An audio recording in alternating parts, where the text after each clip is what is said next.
Dosa besar Muhammad terhadap Allah SWT.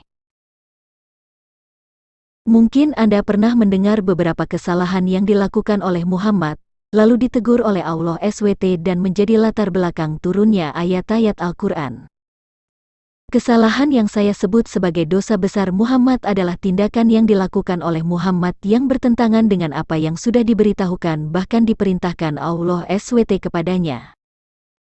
Nah, sebelum saya menunjukkan dosa besar yang dilakukan oleh Muhammad terhadap Allah SWT, berikut ini saya akan memberikan beberapa kesalahan manusiawi yang dilakukan oleh Muhammad menurut umat Islam. Misalnya, Muhammad mengharamkan madu yang enak. Setiap kali Nabi Muhammad ke rumah Zainab, beliau selalu disuguhi madu yang enak. Hal tersebut beliau ceritakan kepada Aisyah dan Hafsah. Karena cemburu, kedua istri Nabi ini bersepakat mengerjai suami mereka dengan mengatakan bahwa mulut Nabi menjadi bau karena madu itu. Untuk menyenangkan hati mereka, Nabi Muhammad kemudian bersumpah tidak akan minum madu. Lalu turunlah ayat pertama dari surah At-Tahrim yang menegur beliau. Wahai Nabi, mengapa engkau mengharamkan apa yang dihalalkan Allah bagimu? Engkau ingin menyenangkan hati istri-istrimu, dan Allah Maha Pengampun, Maha Penyayang. Quran Surah At-Tahrim ayat 1. Pada riwayat lain dikatakan bahwa ayat tersebut adalah teguran karena Nabi melarang dirinya menggauli Maria Al-Qibtiyah demi untuk menyenangkan hati Aisyah dan Hafsah. Jadi Allah melarang Nabi mengharamkan apa yang sudah Dia halalkan. Mengambil tebusan dari tawanan. Setelah memenangkan Perang Badar, kaum muslimin memiliki tawanan dari kalangan tokoh musyrikin Mekah. Muhammad meminta pendapat kepada Umar dan Abu Bakar tentang apa yang akan dilakukan pada para tawanan mereka. Abu Bakar mengusulkan untuk mengampuni para tawanan dengan syarat tebusan, sedangkan Umar lebih memilih mengeksekusi mereka karena khawatir para tawanan yang telah bebas akan kembali menyusun kekuatan untuk memerangi kaum muslimin. Muhammad mengikuti pendapat Abu Bakar, sehingga Allah menurunkan Quran Surah Al-Anfal ayat 67-68 seperti berikut. Tidaklah pantas bagi seorang nabi mempunyai tawanan sebelum dia dapat melumpuhkan musuhnya di bumi.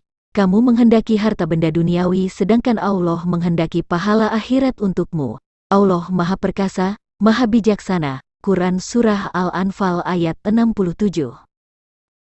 Sekiranya tidak ada ketetapan terdahulu dari Allah, niscaya kamu ditimpa siksaan yang besar karena tebusan yang kamu ambil. Quran Surah Al-Anfal ayat 68. Menyalati jenazah orang munafik. Abdullah bin Ubay bin Salul adalah seorang provokator yang juga telah memfitnah Aisyah, istri Nabi. Ketika dia wafat, Nabi Muhammad menyalatinya, meski telah diingatkan oleh Umar tentang kejahatan-kejahatan yang pernah dilakukan orang tersebut.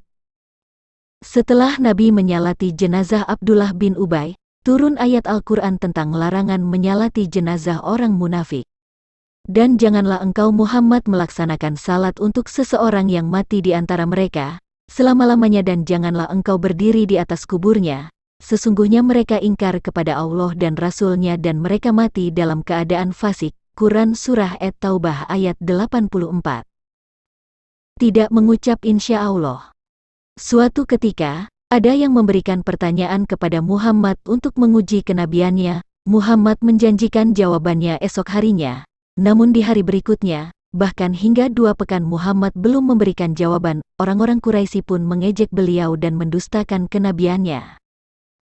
Pada hari ke-15 turunlah ayat Quran Surah Al-Kahfi ayat 23-24 supaya mengatakan insya Allah jika berjanji. Karena manusia tidak tahu apa yang akan terjadi di hari esok, semuanya tak lepas dari izin Allah. Dan jangan sekali-kali engkau mengatakan terhadap sesuatu, aku pasti melakukan itu besok pagi, kecuali dengan mengatakan, insya Allah, dan ingatlah kepada Tuhanmu apabila engkau lupa dan katakanlah, mudah-mudahan Tuhanku akan memberiku petunjuk kepadaku agar aku yang lebih dekat kebenarannya daripada ini. Quran Surah Al-Kahfi ayat 23-24. Dan sebagainya. Dosa-dosa yang saya sebutkan barusan dapat dikategorikan sebagai teguran, karena belum ada petunjuk sebelumnya, tetapi dosa besar Muhammad yang akan saya tunjukkan berikutnya adalah dosa pelanggaran terhadap petunjuk yang sudah diterima tetapi Muhammad tidak melakukan, bahkan melakukan yang bertentangan dari petunjuknya. Sebelum saya sebutkan, apakah Anda pernah mendengar dosa besar yang dilakukan Muhammad kepada Allah SWT dari guru agama Anda, ustadz-ustadz atau ulama Anda? Kalau belum, berikut ini saya berikan beberapa ayat yang telah turun kepada Muhammad ketika ia masih berada di Mekah. Surat-surat ini dikenal dengan surat-surat Makkiyah. Namun ketika Muhammad di Madinah ia sama sekali tidak melakukannya sesuai dengan wahyu yang diterimanya, bahkan bertentangan dengan perintah Allah SWT. Allah SWT telah memerintahkan kepada Muhammad, "Aku, Muhammad, hanya diperintahkan menyembah Tuhan negeri ini, Mekah, yang Dia telah menjadikan suci padanya dan segala sesuatu adalah miliknya, dan aku diperintahkan agar aku termasuk orang Muslim." Quran Surah An-Naml ayat 91. Maka hendaklah mereka menyembah Tuhan pemilik rumah ini, Ka'bah. Quran Surah Quraisy ayat 3. Ayat-ayat di atas termasuk sebagai surat-surat Makkiyah, yang artinya bahwa ayat-ayat itu diterima Muhammad ketika ia masih di Mekah atau sebelum ia hijrah ke Madinah. Dan sebelum Muhammad hijrah ke Madinah, ia pernah diberangkatkan oleh Allah SWT melakukan Isra Mi'raj dari Masjidil Haram ke Masjidil Aqsa di Yerusalem, yaitu antara tahun 620 sampai 622 Masehi. Maha Suci Allah, yang telah memperjalankan hambanya Muhammad pada malam hari dari Masjidil Haram ke Masjidil Aqsa yang telah kami berkahi sekelilingnya agar kami perlihatkan kepadanya sebagian tanda-tanda kebesaran kami. Sesungguhnya Dia Maha Mendengar, Maha Melihat. Quran Surah Al-Isra ayat 1. Catatan, di masa Muhammad Masjidil Aqsa itu tidak ada.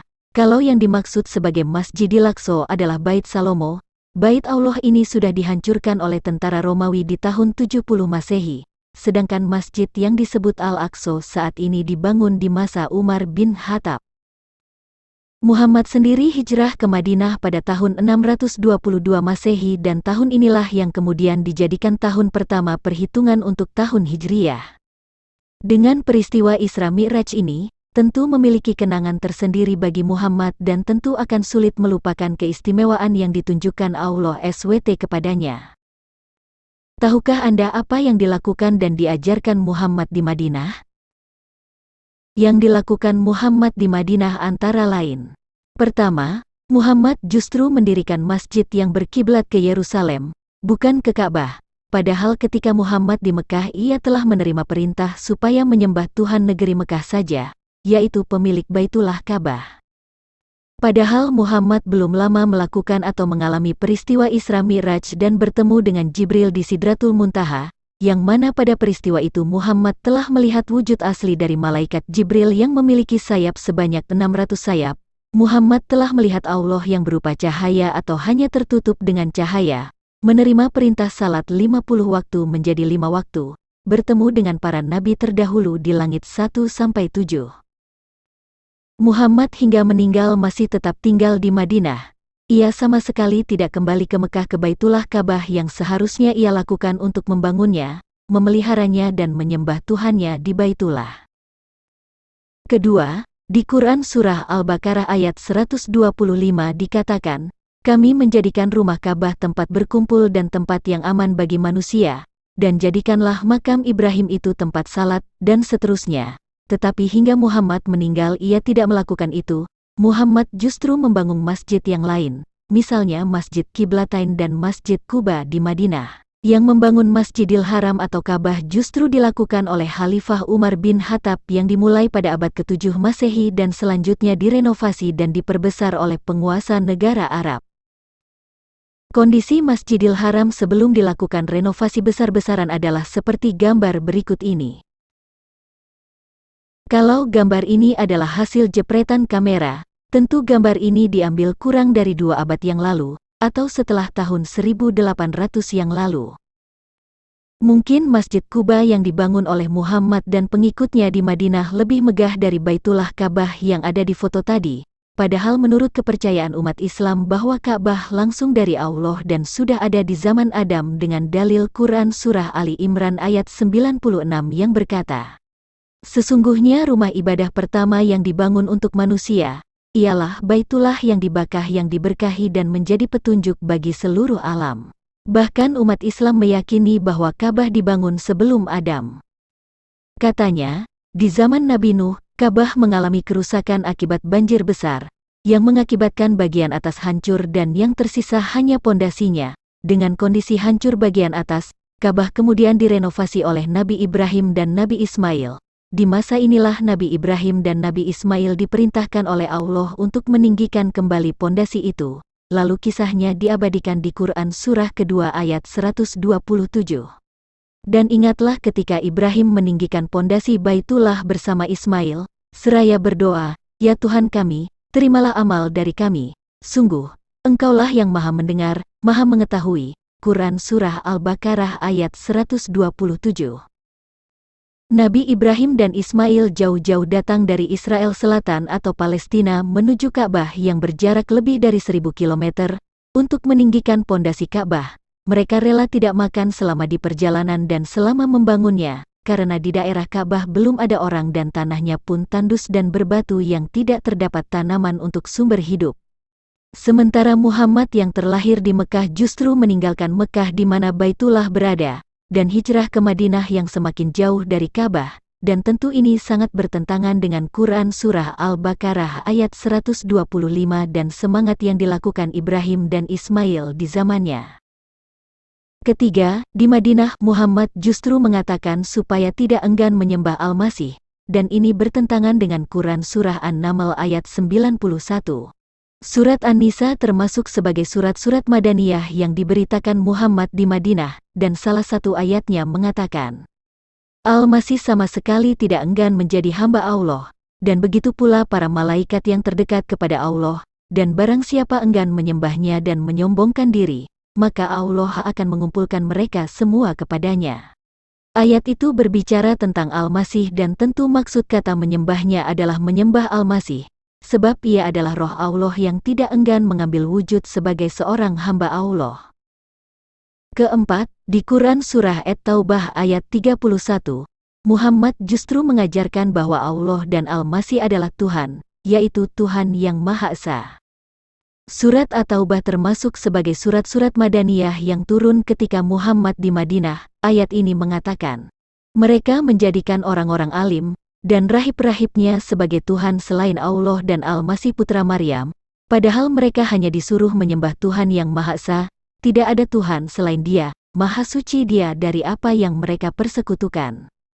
Ayat ini berkata bahwa tidak boleh menuhankan orang-orang alim dan rahib-rahibnya lalu dipersekutukan dengan Tuhan, sebab Tuhan adalah Allah dan Al-Masih putra Maryam, Tuhan yang Maha Esa.